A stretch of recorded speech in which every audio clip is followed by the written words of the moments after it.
Beverly Hillbillies.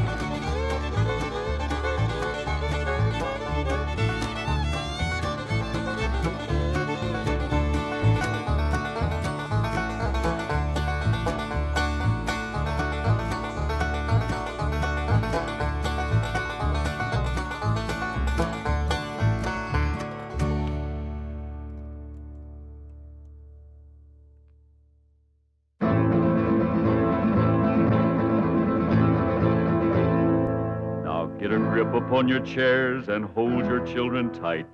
A mighty feud is starting and you'll see it all tonight. The Clampett clan is fighting mad, their honor's been besmirched. Sweet Elly May's been courted, but the darling ain't been churched.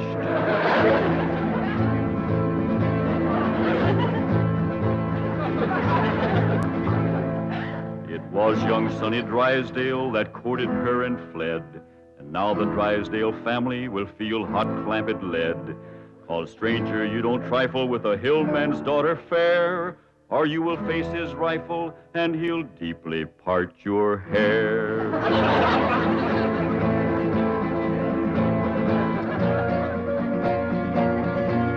Now here's the handsome rascal that started this here feud. A Harvard, Yale, and Princeton man, a shifty city dude. His game was love and run away, 'cause that's the way he lives. But they don't allow such doings with their female relatives.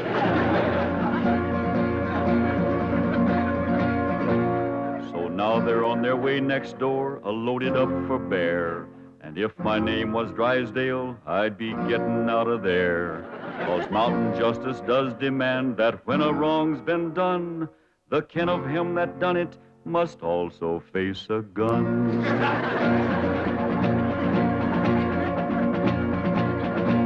Now Sonny noticed Elly May beside the swimming pool, and when he seen her figure, he lost his yin for school. He wrapped himself up in a towel and played upon his lyre, and while he twanged, the songs he sang did set her heart afire.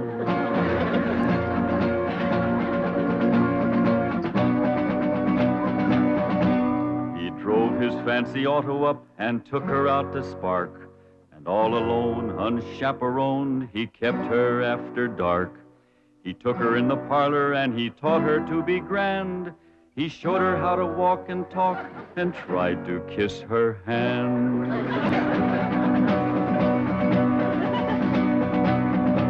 He took her to his private room to see his loving cup. And a man that wins a prize for that ain't on the up and up.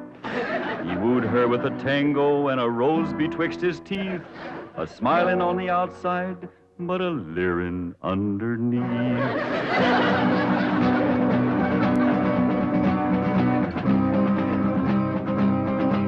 They even had a wedding dance and he joined in the fling. He brought along his dancing shoes but didn't bring no ring. The Clampetts was a planning for a wedding in the Vale, but they was duped. He flew the coop and went running back to Yale.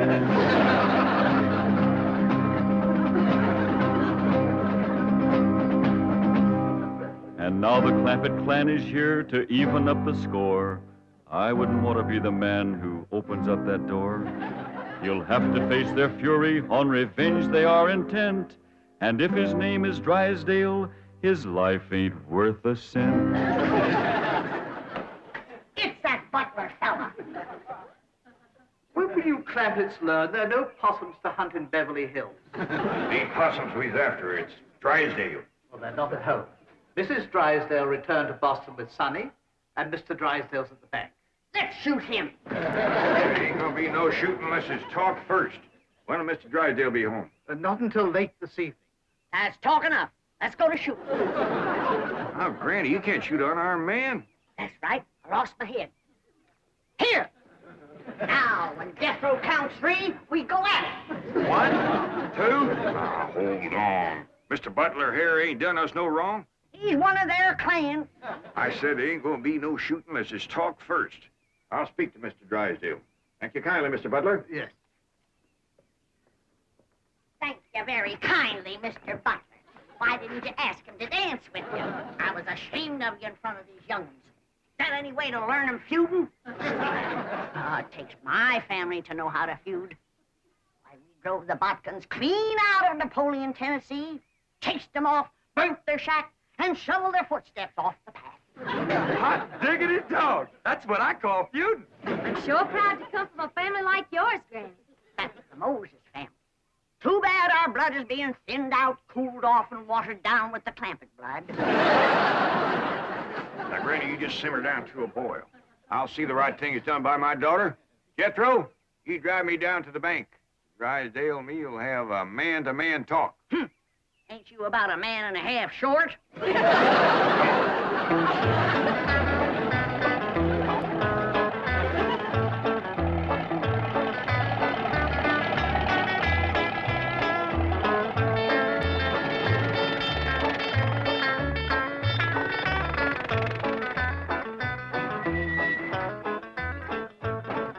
You wait here. I'll go and see Mr. Drysdale. You flush him out, Uncle Jed. I'll get him on the run.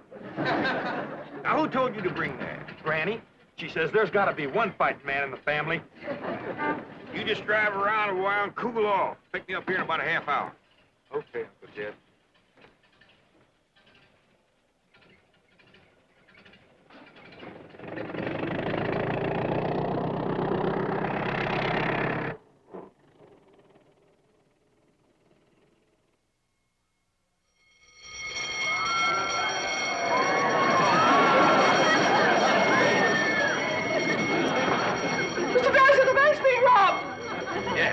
My duty is clear. Where are you going? As president of this bank, there's only one place for me at a time like this, my bulletproof closet.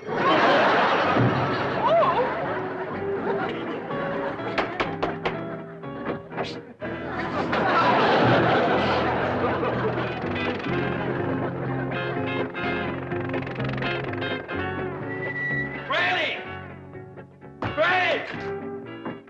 Granny! Elly May! Come quick! They captured Uncle Jed! Granny! Jethro says they got Paul. Come on, Granny. The Drysdales got Uncle Jed. I dropped him off at the bank, and when I come back, they carried him off somewhere. Ambushed him, that's what it was. That butler feller. He told them he was coming, and they laid a trap for him. What'll we do, Granny? Eye for an eye and a tooth for a tooth. They took one of ours, we'll take one of them. Where's your gun, Jethro? I give it to Uncle Jed. I reckon the Drysdales got him. We lost the first battle. They took our leader and our best gun, but we ain't lost the feud. Come on. Jeb Stewart says when they think they got you licked, attack!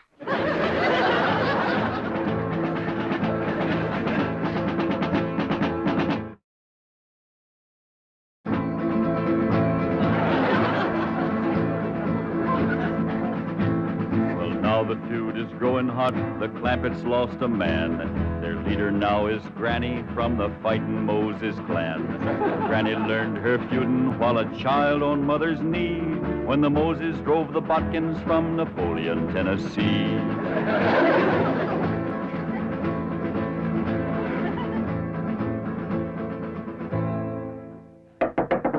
Now, Jethro, when he opens the door, you grab him. Elly, hold his gun. Yes. Okay, Granny, let's go. Cut me down. Put her down, Jethro. We don't want her. Who don't? We don't. What's going on? There's a feud going on. You know something, Elly? Feuding's fun. Jethro, put her down. They got one of our men folks. We're going to take one of their men folks. How about we take her along as kind of an extra? No, not unless they captured one of our women folks. Elly May, you go in there and surrender. I ain't gonna do it. Jethro, put her down. How about I towed her as far as home and then let her escape? Little at a time. Wait, what's the meaning of this? He's the one we want. You towed him, Elly. My arms is full. Put her down before I take you to the woodshed. You look awful busy, Granny. Maybe I should go to the woodshed and wait for you. I think I'd better call the police. Stop in your tracks while you're able to make them. Now you turn around. Walk towards our house. I refuse to take one step. Now, you want to walk or you want to limp? You better run and telephone the police. Never mind her, Jethro. Shoot the telephone wire.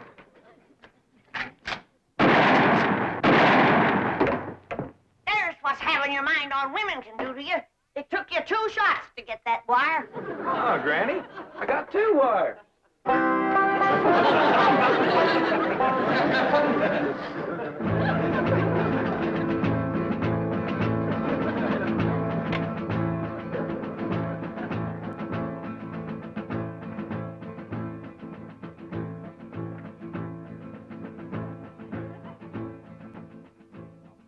Good work, Lieutenant. You've apprehended what is obviously a very dangerous criminal. I'm coming over and personally hand the reward money to you and your men. What's that? Oh, just to you. Very well. Miss Hathaway, perhaps you'd like to drive me over to police headquarters. You're interested in psychology. I'm completely intrigued with the subject. What's the connection? The fellow who tried to rob our bank must be a complete nut. They've got 2 psychiatrists with him. What are his psychotic symptoms? He claims to have $25 million.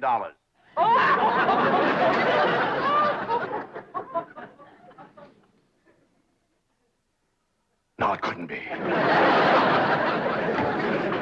I keep telling you and telling you, I got $25 million in Mr. Drysdale's bank. No, you didn't. They caught you before you got a penny. You're patient, Doctor.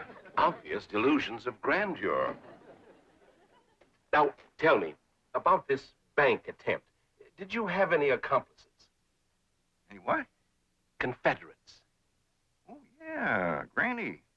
She's a Confederate. She's a Tennessee Moses. Tennessee Moses? That's right. Tell me, did she lead her people out of Tennessee? Sure did after they whooped the Bodkins. Don't you mean the Egyptians? Well, they probably whooped the Egyptians, too, if they got in their way. Granny's folks was fighting fools. They certainly were. They defeated the best fighters Pharaoh had. I don't know about that, but they whooped the best fighters Napoleon had. Napoleon? Doctor, may I? You may not. I'm the one who uncovered this hallucination. Tell me about Napoleon. Yes. You say Granny's folks won that fight? Sure did. Over Napoleon? Oh, yeah, they tromped all over Napoleon. Fabulous. But how were they able to do it? Did they fight with superior weapons? Oh, they fought with Bodkins. I see. And Napoleon didn't have any bodkin? Not after Granny's folks got through with him, Napoleon didn't have a bodkin left. I remember the last day of the feud, they got Leif and Luke and Odds. Odds? Odds Bodkin. Please. But just for a minute. Perfectly safe to look at him through the bars. After all, it's... Mr. Clampett! Jane, Mr. Drysdale, he sure didn't treat me very good over to your bank. My first visit, too. Let this man out of here. He's got $25 million in my bank. Open this door. Open it. Open it. Oh. Lie down, mister. Lieutenant! Lieutenant!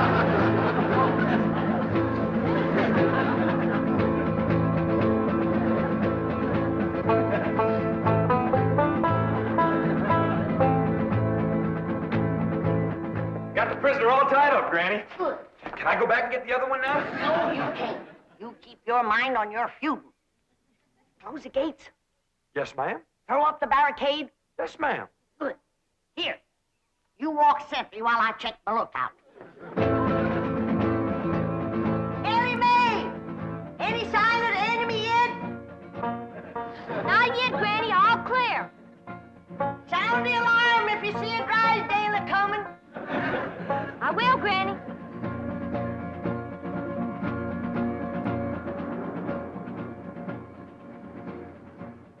You see, all my employees are trained to be on the lookout for bank robbers. So, naturally, when they saw you walk in with your rifle, their first instinct, it appeared to them that was just, it was... You're not mad, are you, Mr. Clampett? Well, no, not about the bank, but we's all right upset at Sonny for running off and jilting Elly May. Sonny? Jilted Elly May? Well, that's what we'd call it. He sparked her for 2 weeks running. Took her driving, dancing, held her hand, kept her out past dark. Back where we come from, that's just the same as saying, will you? Provided the girl is 12 or better. Mr. Clampett, you have my word of honor. I had no idea that Elly May or any of you took Sonny seriously. Now, the moment we get to your house, I'm going to telephone Sonny in Boston. Get him on the first plane, and he'll be here tonight to propose marriage to Elly May. Well, now, that sure is going to smooth Granny's ruffled feathers.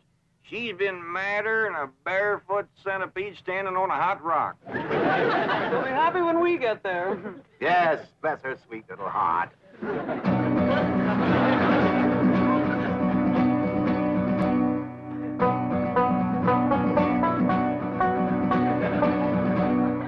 Granny, I see him. They's coming. How many is they? Miss Hathaway and Mr. Drysdale. And they's holding Pa prisoner. Come on down. We'll stop them at the gate or blast them at the barricades. Jethro, they's a-coming. Get ready to do battle.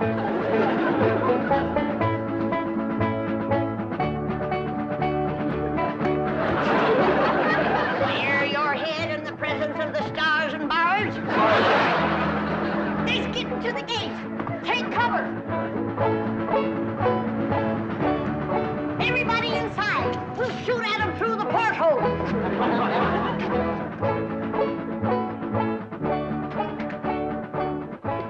You won't hit Pa, will you, Granny? Don't worry, honey. I can hit a new-laid egg out of the nest without budging the hen. I'll get the egg.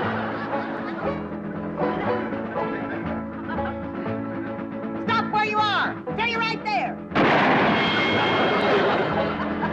Granny, it's me, Mr. Drysdale. I'm coming in.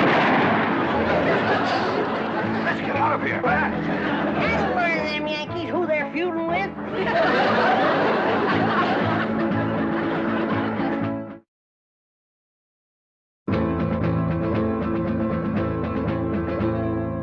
Now here's the Drysdale mansion where he's fleeing like a rat since Granny put a bullet through his $20 hat. But even here, he can't escape the scourge of Tennessee, 'cause she's got Elly spying from the tip-top of a tree. Granny, they took Pa over to the Drysdales' house. Come on down. We'll go get him.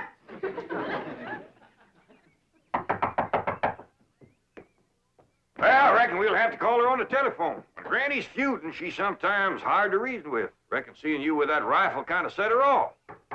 But that woman shot at me. Oh, Mr. Drysdale, she shot at your hat. If that little old woman ever goes to throwing lead at you, you'll be casting a polka dot shadow. Irene, Ravenswood, why don't you answer the door? Oh, thank goodness it's you. The Clampetts came and captured Ravenswood. Captured him? Yes. And Jethro picked me up in his arms. He held me and wouldn't put me down. Why? He said he was feuding. Well, now, don't you worry, Marie. We're going to get this whole thing all straightened out. Marie, tell me more about your frightening experience with Jethro. Well, there was a knock. I opened the door, and Jethro just swept me up into his big, strong arms, held me tight, and wouldn't let me go. And he said that was feuding. Yes.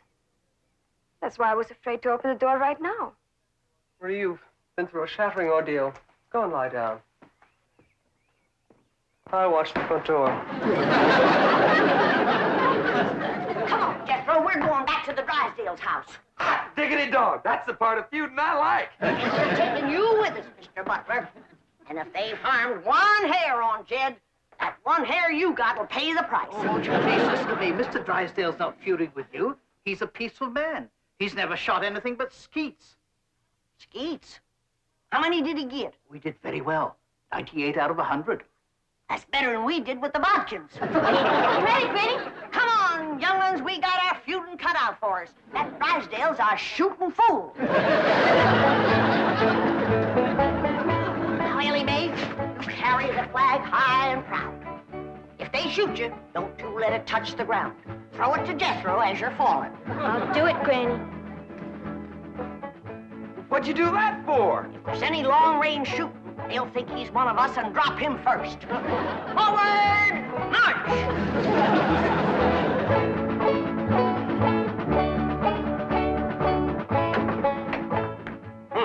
No wonder the phone wouldn't work. Marie said Jethro shot down the wires. Well, we can go next door and use the miller's phone. Yep. Been cut with a rifle bullet. Kind of ragged, though. Jethro must have been upset. That's bad shooting to cut those little wires with a rifle?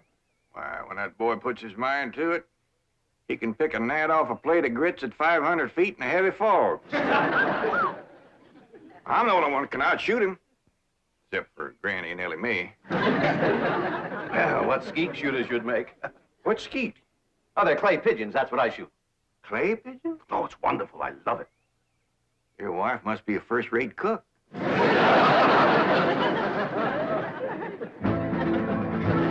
Now here comes Granny's little band to free their leader, Jed. And anyone that blocks their path might just as well be dead. For though their numbers may be small, the flag that leads their way is the flag that led Pickett's charge at Gettysburg, PA.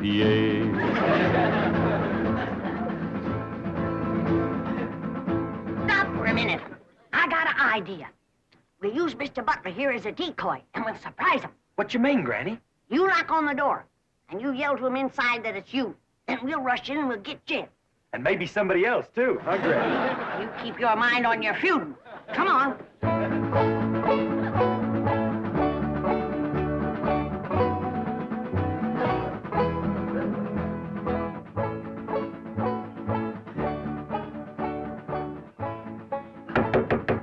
It's me, Ravenswood. Open up.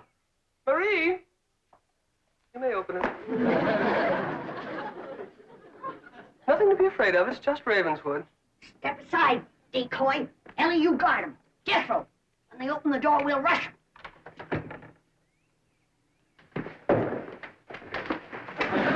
Yeah. Where's Jed? What'd you do with him? Oh. Talk fast. Oh, he's not here. He's next door with Mr. Drysdale. Search the house, Jethro. Jethro! Jethro! Yeah, Granny? Put her down. She's light as a feather. Put her down and go look for your Uncle Jed. Now go search the house. Jethro, you're unfamiliar with the place. I'll show you around. What'd you do that for? A feud is a feud. Granny, here comes Paul and Mr. Drysdale. I'll pick that varmint off like I picked a bodkin off a rail fence. Hey, what in the world are you doing? Guarding a decoy, Paul. Ravenswood, you Boston Yankee, bear your head in the presence of our flag. See, our flag? My family came from Tennessee. Mine did too.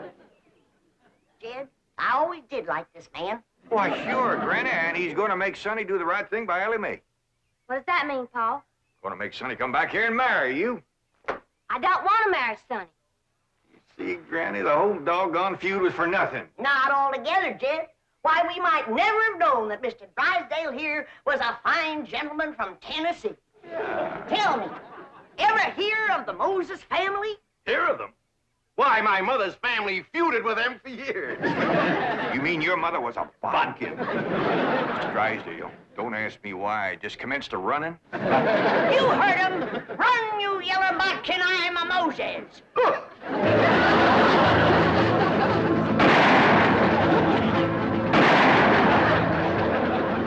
For a city feller, he sure can run. Like a scared rabbit. Well, let's go home. Put her down. Oh, listen, Granny. I heard you and Uncle Jed talking about what to get me for Christmas. This here'll save you shopping. Oh, you can't take her home for Christmas. Now put her down. One of these days, I got to have a long talk with this boy.